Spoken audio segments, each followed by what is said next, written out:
Webb Ellis Cup will be in Japan come the RWC 2019 copyright PA. Sadly, we've got another 12 months until the 2019 Rugby World Cup is upon us. Fortunately, if you are a fan of all sports, there's the FIFA World Cup to get your teeth into this summer. Russia is playing host to football's biggest tournament for the first time, despite considerable protestations about the Eastern European nation being allowed to do so. Just as the Rugby World Cup showcases the best rugby stars, the FIFA World Cup brings together the world's best footballing nations for a month of high-class action. Of course, the different game codes are the main differences between the tournaments, but there are several other subtle differences that demonstrate the traditions and values of each code.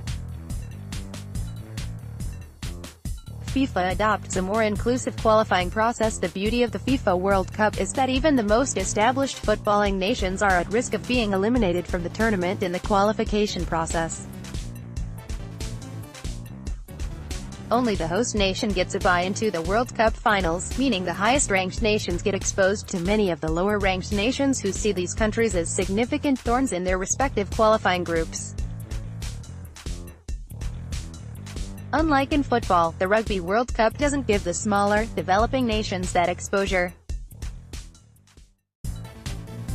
Rugby's tiered qualification system means that the highest-ranked teams only have to battle it out among themselves to qualify, with the best of the rest joining them in the main event. Unfortunately, rugby does not give the developing nations enough opportunities to pit their wits against higher opposition and improve long-term.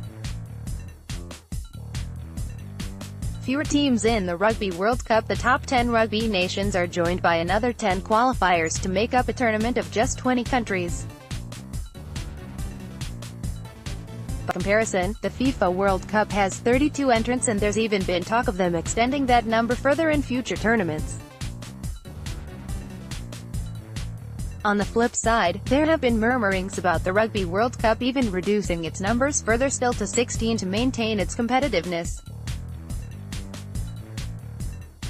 Without a doubt, the tiered qualification process has meant that there is an increased disparity between the haves and have-nots in the world of rugby than in football.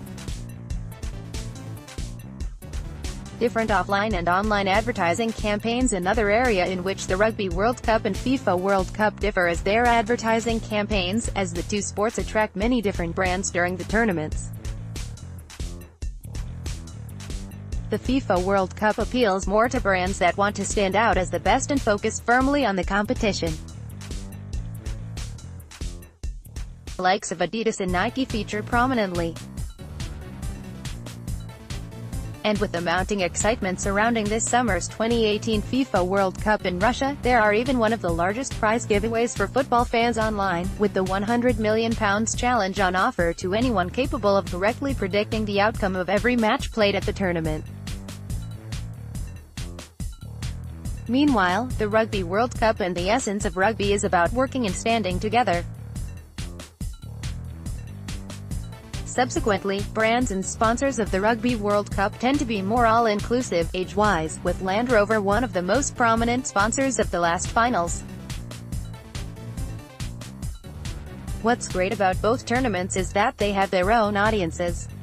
The success of the FIFA World Cup does not mean the failure of the Rugby World Cup. They can both coexist and hopefully inspire the next generation of fans and players alike.